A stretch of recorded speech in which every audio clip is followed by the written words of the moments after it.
한 줄기의 바람은 촛불을 끄지만요, 세 줄기의 바람은 산불을 일으킨다. 이 성경에서도 세 겹줄은 쉽게 끊어지지 않는다라는 말이 있습니다. 지금 리플 앞에는 이 완화된 통화 정책과 풀린 규제들, 완성된 기술이라는 세 가지 거대한 바람이 동시에 불어오고 있죠.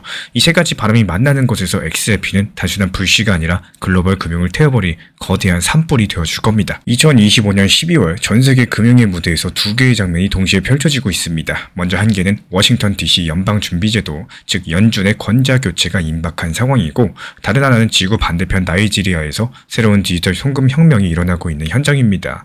겉으로 봤을 때 전혀 다른 두 이야기가 사실은 한 흐름으로 이어져 있다라는 거. 이 흐름의 이름은 다름 아닌 돈의 흐름에 대한 권한이 바뀐다라는 겁니다. 쉽게 말씀드려서 유동성의 민주화랑 이 가치 이동의 효율화입니다. 이제 그 퍼즐 조각들 하나씩 맞춰 드려보도록 할게요. 먼저 미국으로 가보겠습니다. 이 도널드 트럼프 미국 대통령이 얼마 전에 놀라운 선언을 했죠. 제롬 파월 현 연준 의장의 임기가 2026년 5월까지 남았음에도 불구하고 내년 1월 달에 새로운 연준 의장을 조기 지명하겠다라고 공식화한 겁니다. 왜 이렇게까지도 서두르는 걸까요? 이 트럼프 대통령은 파월 의장의 고금리 기조에 대해서 오랫동안 불만을 품어왔습니다. 이미 물가는 잡혀가는데 이 금리를 쉽게 내리지 않아서 미국 경제의 발목을 잡는다라고 공개적으로 비판해오고 있죠. 자동차 살 사람, 집 살 사람 전부 다 고금리에 좌절하고 있다라는 거. 그렇기 때문에 돈줄 좀 풀어야 되지 않겠냐, 이런 식으로 말입니다. 이 결국 트럼프는 연준 수장을 조기에 갈아치워서라도 금리 인하 신호를 강력하게 주고 싶은 겁니다. 그리고 그 결과로서 시장에서는 벌써부터 묘한 움직임이 나타나고 있습니다. 현직 파월 의장의 임기가 아직인데도 이 차기 의장이 누가 될 것이다, 이런 예상만으로도 시장이 미리 반응을 하고 있는 거죠. 이를 두고 일종의 그림자 의장 효과라고 부릅니다. 예를 들어가지고 최근에 미 국채 10년물 금리가 4% 밑으로 안정되고 주식이라거나 암호화폐 자산 같은 위험자산 가격이 반등하는 모습을 보여주죠. 이런 것들이 투자자들이 이제 곧 연준이 금리를 낮출 거야, 이러고 미리 기대감의 가격에 반영하고 있다는 뜻입니다. 현재 파월 의장은요, 아직까지 자리에 있지만 벌써 레임덕이 시작된 것이나 다름없습니다. 실질적인 통화정책의 주도권이 미국 백악관이랑 그 다음 연준 의장 쪽으로 슬슬 넘어가는 모양새이기 때문인데요. 그렇다면 여기서 트럼프 대통령이 낙점할 새 연준 의장 후보로는 누가 거론되고 있을까요? 이번 인사는 통화정책 방향성뿐만 아니라 암호화폐에 대한 규제 수용 정책까지도 결정지을 것이기 때문에 이 후보들의 면면을 자세히 살펴볼 필요가 있겠습니다. 현재 거론되는 인물들은 3명 정도로 압축이 되고 있는 상황. 먼저 첫 번째로 케빈 하셋 백악관 국가경제위원회 위원장입니다. 이 시장에서 하셋이 유력하다는 관측이 지배적인 상황인데요. 그 이유가 있습니다. 이 철저한 비둘기파로서 경기 부양을 위해서라면 선제적인 금리 인하도 주저하지 않는 이런 인물로 알려져 있기 때문이에요. 데이터만 기다리다가 대응이 늦으면 불황이 온다라는 지론을 펼쳐왔었죠. 만약에 헤셋이 연준 의장이 지명된다? 그럼 그 순간 시장은 유동성의 수도꼭지가 열리는구나, 이렇게 받아들이기 시작을 할 겁니다. 이 돈이 풀리면 달러 가치는 약세 압력을 받을 거고, 상대적으로 리플 XRP 같은 위험자산에는 강력한 순풍이 되어줄 거라는 거.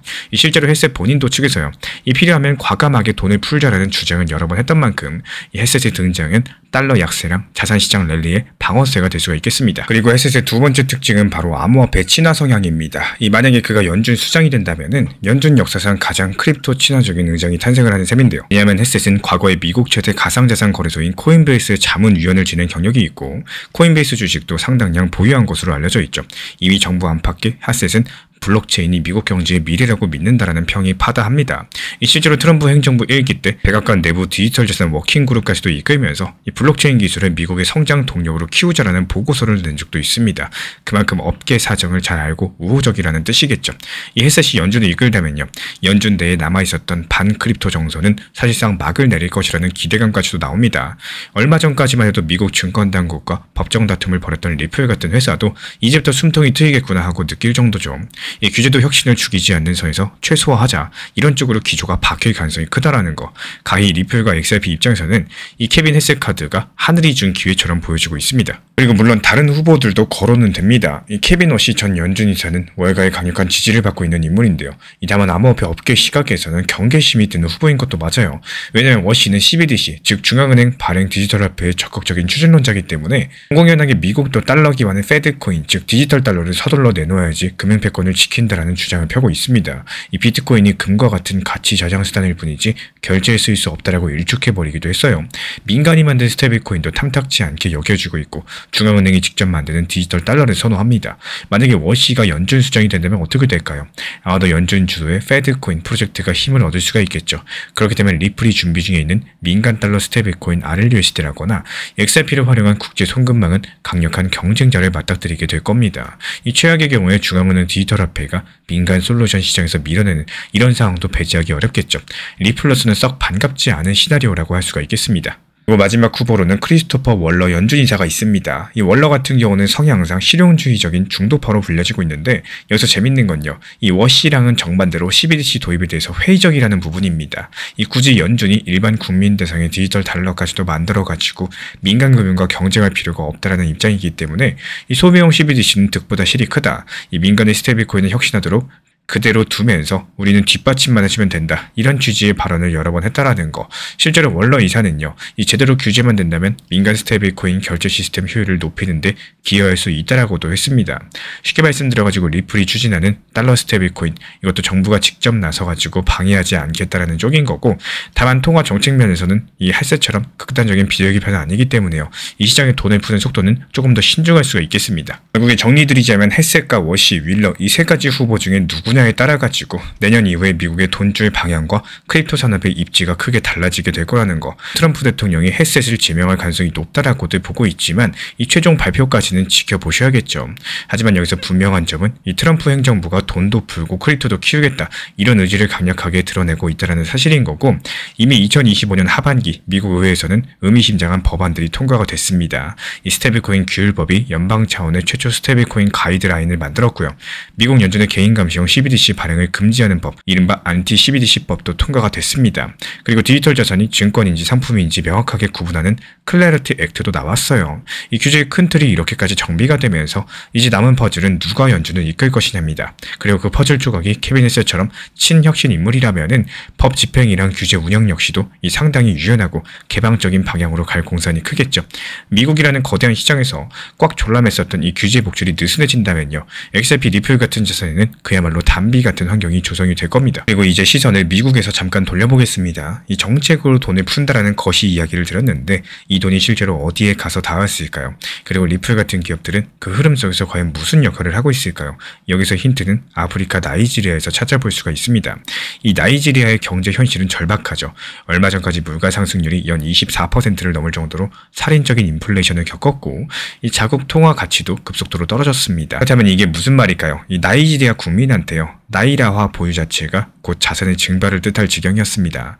많은 분들께서 나이라화 대신에 가치가 덜 출렁이는 달러라거나 한정된 공급에 가진 비트코인 같은 이런 자산을 생활 속의 가치 저장 수단으로 삼았었고 서구에서는 암호화폐가 투기나 투자 수단으로 보일지 몰라도요. 이런 곳에서는 내 돈의 구매력을 지키기 위한 필수 생존 수단이었던 겁니다. 그리고 또 한 가지 문제가 있습니다. 이 나이지리아를 포함한 사하라 이남 아프리카 지역은요. 해외 송금 수수료가 세계에서 가장 높습니다. 해외에서 일하는 가족들이 본국에 100달러를 보내면요. 이 중간 수수료로 7달러 정도가 증발해버려요. 그리고 돈이 도착하기까지 며칠씩 걸리기도 하는데 이 물가는 하루가 다르게 치솟고 가족한테 보낼 돈이 중간에서 깎이고 이 굼뜨게 전달된다면 정말로 답답한 노릇이겠죠. 여기서 리플과 레다페이가 주목한 것도 바로 이런 대목입니다. 이 기술로서 이 고통을 해결해보자라는 거고 2025년 12월 리플은 레다페이라는 핀테크 업체랑 손잡고 나이지리아의 획기적인 송금 서비스를 출시했습니다. 이름은 센트 크립토 리시브 NGN이라고 우리말로 암호자산을 보내면 현지 나이라화를 받는다라는 서비스입니다. 구체적으로 봤을 때 어떤 마법이 벌어지고 있는 걸까요? 이 가령 영국에 있는 한 나이지리아인이 레다페이 어플로 현지 집에 있는 가족한테 생활비를 보내려고 했을 때 이분이 어플을 열고 가지고 있던 암호자산을 보냅니다. 비트코인, 이더리움, 테더 같은 스테이블코인, 그리고 리플 XRP까지도 정말 다양한 암호자산을 보낼 수가 있습니다. 그러면 이 나이지리아에 있는 가족들은 놀랍게도 몇 분 안에 자기 은행 계좌로 나이라화를 받는다라는 거. 이 언제 보내는다는 듯이 돈이 금세 들어오게 된다라는 거고 어떻게 이게 가능할까요? 그 뒤에서는요. 리플의 국경 간 결제 기술이 풀 가동되기 때문입니다. 복잡한 원리는 이용자가 알 필요도 없어요. 그냥 암호화폐를 보냈더니 바로 현지 통화로 바꿔서 돌아오더라. 이것만 알고 편리함만 느끼시면 된다라는 거예요. 조금 더 들여다보면요. 이 레다페이 어플에서 송금 명령을 내리면은 백엔드에서는 리플의 온디맨드 유동성, 이 솔루션이 작동을 하게 됩니다. 보내는 쪽의 암호자산을 실시간으로 나이라와 유동성과 맡겨나는 거죠. 이때 브릿지 통화로서 XRP가 중간에서 환율 교환을 매끄럽게 해주는 역할을 하는데 복잡한 환전 과정을 거쳐야 될 것들을 XRP라는 매개를 통해서 단 몇 초 만에 끝내버린다라는 거고 이렇게 변환된 나이라화는요. 리플과 연계된 현지 지급망을 타고 곧바로 수취인의 은행 계좌에 꽂히게 됩니다.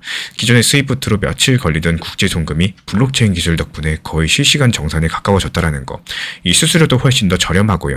보내는 사람 입장에서는 내가 보낸 암호화폐가 이 곧장 가족의 손에 현지화폐로 쥐어지니까 암호자산이 진짜 돈처럼 느껴질 겁니다.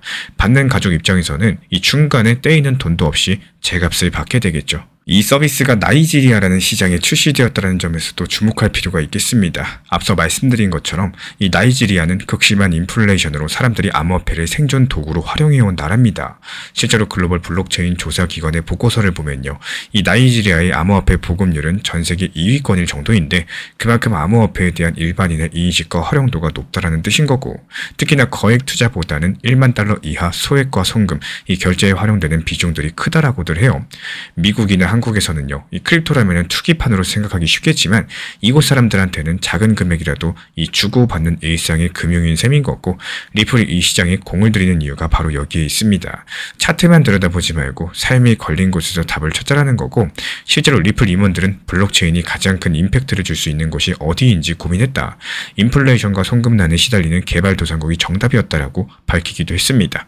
이 나이지리아는 그 실증 무대가 되어가고 있다는 거, 기술이 어떻게 실물 경제의 고통을 덜어주는지 이렇게 보여줄 절호의 시험장이니까요.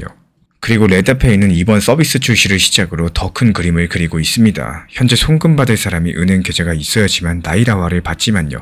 머지않아서 현금 픽업 옵션도 도입할 움직임을 보여주고 있는데, 이 동네 편의점이라거나 우체국 대리점 같은 곳에서 현금으로 찾아갈 수 있게 한다는 거죠. 은행 계좌가 없는 사람들까지도 포용하고자 하는 전략인 거고, 이게 리플이 내세우고 있는 금융 포용 비전과도 맞닿아 있습니다. 그리고 재밌는 사실, 이 레다페이가 조만간 리플의 달러 스테이블 코인 RLUSD까지도 지원할 예정이라는 소식인데요. 지금은 비트코인, 이더리움, XRP 이런 것들을 보내는 방식이겠지만 앞으로는 아예 달러의 가치가 고정된 RLUSD를 보내고 받는 것도 가능해진다는 얘기입니다.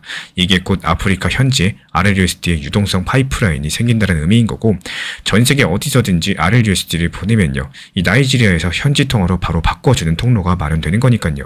리플로서는 자기들이 발행한 스테이블 코인이 실제 생활에서 쓰이는 이런 강력한 사용처를 확보하는 셈입니다. 가장 무서운 거는 하락이 아니라 이 하락 앞에서 무너지는 나의 기준입니다. 많은 분들께서 시장이 떨어지면 이렇게들 말씀하시죠. 이 생각보다 너무 많이 빠졌다. 이거는 예상 못했다. 여기서 더 사야 될까? 아니면 팔아야 될까? 이러면서 급하게 결정을 내려버리시는데, 사실 더 무서운 건 가격이 아니라 그 상황에서 스스로가 얼마나 쉽게 원칙을 버리는지입니다. 왜냐하면 가격은 언젠가 회복될 수도 있겠지만요. 이 한번 무너진 기준은 다시 세우는데 훨씬 더 많은 시간과 에너지가 필요하기 때문인데요. 이 투자를 하다 보면은 분명하게 내가 아무리 계획을 잘 세워도 내 뜻대로 가지 않는 순간이 오게 되어 있는데, 그 순간에 사람들은 두 가지 행동을 하는 경향이 있습니다.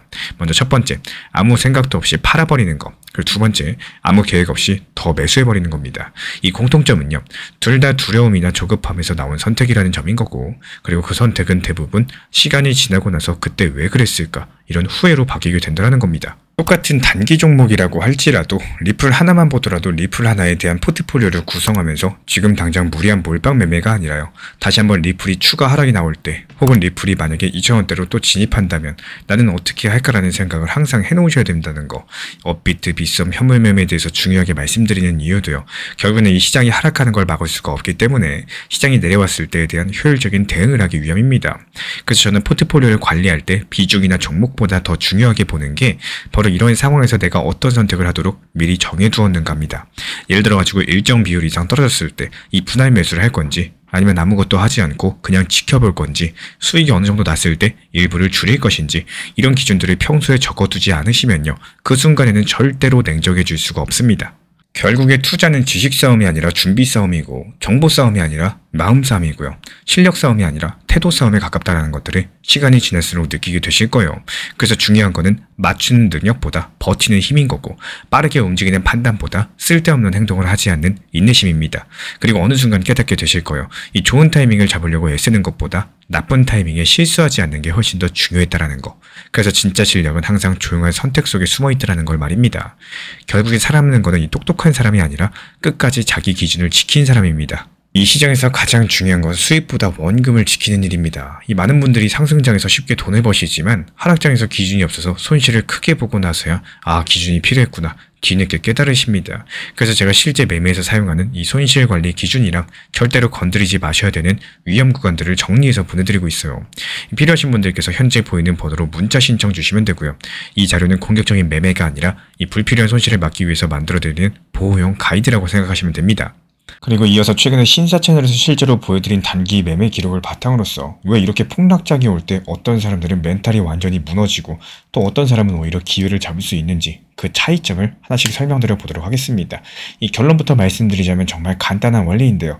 폭락장에서 기회를 잡는 사람은 폭락하기 전에 이미 현금을 만들어 둔 사람들입니다. 이 당연한 말이 왜 실제 매매에서 이렇게 어려운 걸까요? 흔히 이렇게들 많이 말씀하시죠. 싸지면 사야지, 빠지면 죽는다, 기회가 오면 들어갈 거다. 근데 현실은 정반대입니다. 빠지기 시작하면 무섭고 불안하고 더 빠질 것 같고 지금 사는 게 맞나 의심이 들면서 손이 움직이지 않습니다. 그 이유는 현금이 없기 때문인데요.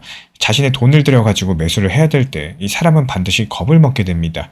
하지만 이미 가지고 있던 포지션을 덜어내고 그 자리에 만든 현금은 심리적으로 쓰기가 쉬운 돈이라는 거.